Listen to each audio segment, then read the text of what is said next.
Donc pour pouvoir comprendre pourquoi Pluton n'est plus une planète, il faut d'abord revenir à la définition même d'une planète.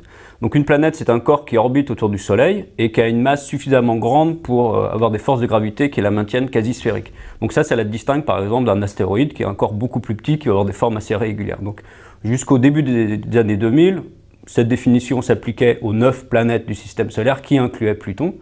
Mais à partir de à peu près 2001-2002, on a commencé à découvrir des corps qui avaient des tailles à peu près similaires à Pluton et qui orbitaient beaucoup plus loin que Pluton par rapport au Soleil.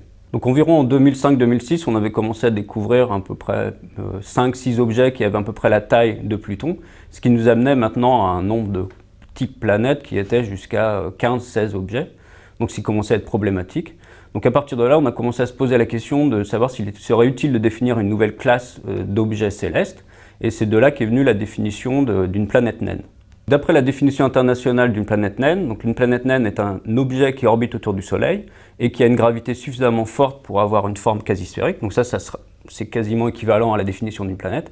Mais à la différence d'une planète naine n'a pas été capable de complètement nettoyer son orbite, c'est-à-dire n'a pas été capable d'évacuer tous les astéroïdes et les objets célestes qui sont sur son orbite. Cette définition reste néanmoins problématique, parce que si on prend une planète comme Jupiter, qui est la plus grosse planète du système solaire, on se rend compte que cette planète n'a pas été capable de complètement nettoyer son orbite et on observe encore de nombreux astéroïdes le long de son orbite.